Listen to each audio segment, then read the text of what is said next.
Genesis chapter 5. This is the list of the descendants of Adam. When God created human beings, he made them like himself. He created them male and female, blessed them, and named them human beings.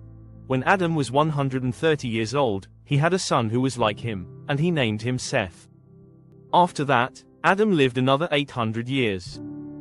He had other children and died at the age of 930.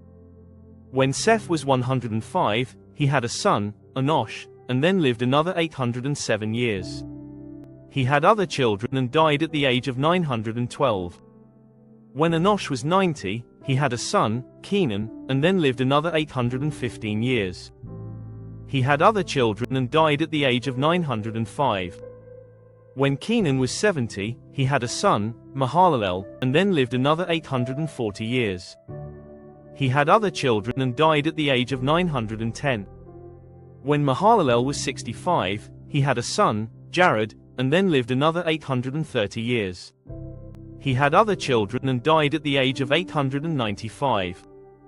When Jared was 162, he had a son, Enoch, and then lived another 800 years. He had other children and died at the age of 962.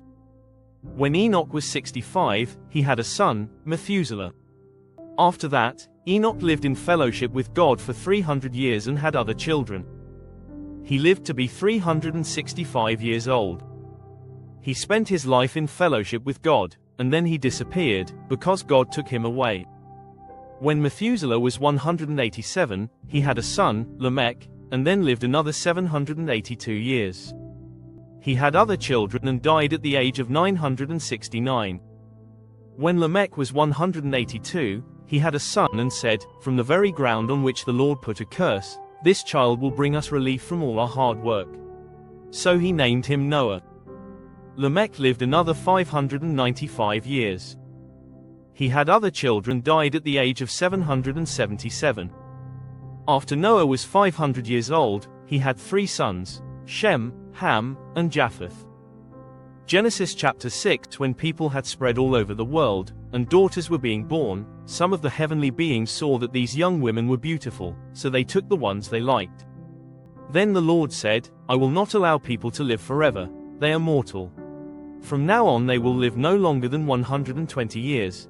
In those days, and even later, there were giants on the earth who were descendants of human women and the heavenly beings. They were the great heroes and famous men of long ago. When the Lord saw how wicked everyone on earth was and how evil their thoughts were all the time, he was sorry that he had ever made them and put them on the earth.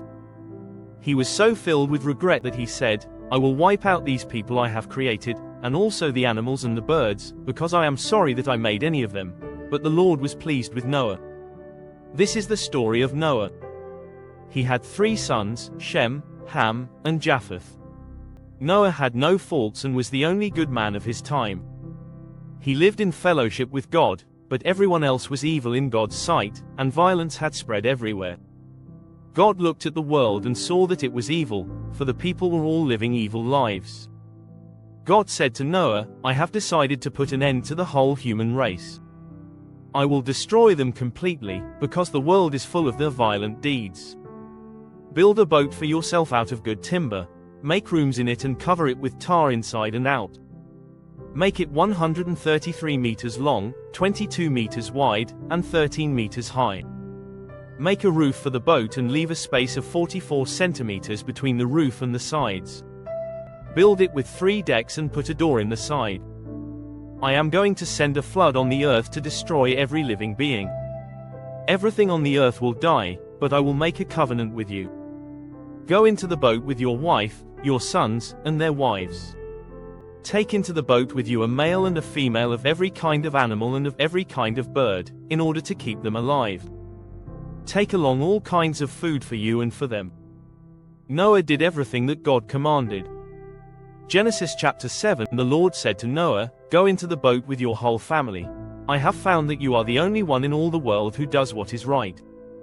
Take with you 7 pairs of each kind of ritually clean animal, but only 1 pair of each kind of unclean animal.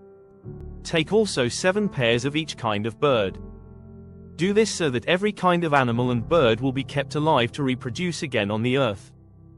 7 days from now I am going to send rain that will fall for 40 days and nights, in order to destroy all the living beings that I have made." And Noah did everything that the Lord commanded. Noah was 600 years old when the flood came on the earth.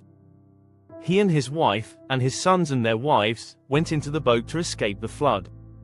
A male and a female of every kind of animal and bird, whether ritually clean or unclean, went into the boat with Noah, as God had commanded. 7 days later the flood came. When Noah was 600 years old, on the 17th day of the second month, all the outlets of the vast body of water beneath the earth burst open, all the floodgates of the sky were opened, and rain fell on the earth for 40 days and nights. On that same day Noah and his wife went into the boat with their 3 sons, Shem, Ham, and Japheth, and their wives. With them went every kind of animal, domestic and wild, large and small, and every kind of bird. A male and a female of each kind of living being went into the boat with Noah, as God had commanded. Then the Lord shut the door behind Noah. The flood continued for 40 days, and the water became deep enough for the boat to float. The water became deeper, and the boat drifted on the surface. It became so deep that it covered the highest mountains. It went on rising until it was about 7 meters above the tops of the mountains. Every living being on the earth died, every bird, every animal, and every person. Everything on earth that breathed died. The Lord destroyed all living beings on the earth, human beings, animals, and birds. The only ones left were Noah and those who were with him in the boat. The water did not start going down for 150 days. Genesis chapter 8. God had not forgotten Noah and all the animals with him in the boat. He caused a wind to blow, and the water started going down. The outlets of the water beneath the earth and the floodgates of the sky were closed. The rain stopped, and the water gradually went down for 150 days. On the 17th day of the 7th month, the boat came to rest on a mountain in the Ararat range. The water kept going down, and on the first day of the 10th month, the tops of the mountains appeared. After 40 days, Noah opened a window and sent out a raven. It did not come back but kept flying around until the water was completely gone. Meanwhile, Noah sent out a dove to see if the water had gone down, but since the water still covered all the land, the dove did not find a place to alight. It flew back to the boat, and Noah reached out and took it in. He waited another 7 days and sent out the dove again. It returned to him in the evening with a fresh olive leaf in its beak. So Noah knew that the water had gone down. Then he waited another 7 days and sent out the dove once more. This time it did not come back.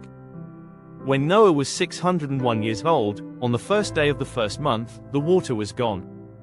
Noah removed the covering of the boat, looked around, and saw that the ground was getting dry. By the 27th day of the second month, the earth was completely dry. God said to Noah, "Go out of the boat with your wife, your sons, and their wives. Take all the birds and animals out with you, so that they may reproduce and spread over all the earth." So Noah went out of the boat with his wife, his sons, and their wives. All the animals and birds went out of the boat in groups of their own kind. Noah built an altar to the Lord. He took one of each kind of ritually clean animal and bird and burned them whole as a sacrifice on the altar. The odor of the sacrifice pleased the Lord, and he said to himself, "Never again will I put the earth under a curse because of what people do. I know that from the time they are young, their thoughts are evil. Never again will I destroy all living beings, as I have done this time. As long as the world exists, there will be a time for planting and a time for harvest.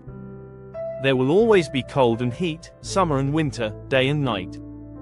Genesis chapter 9. God blessed Noah and his sons and said, "Have many children, so that your descendants will live all over the earth.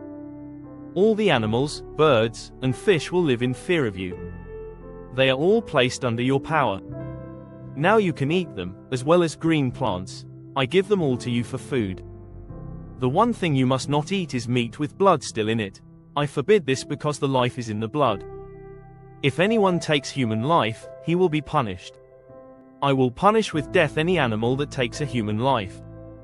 Human beings were made like God, so whoever murders one of them will be killed by someone else. You must have many children, so that your descendants will live all over the earth. God said to Noah and his sons, I am now making my covenant with you and with your descendants, and with all living beings, all birds and all animals, everything that came out of the boat with you. With these words, I make my covenant with you. I promise that never again will all living beings be destroyed by a flood. Never again will a flood destroy the earth. As a sign of this everlasting covenant which I am making with you and with all living beings, I am putting my bow in the clouds. It will be the sign of my covenant with the world. Whenever I cover the sky with clouds,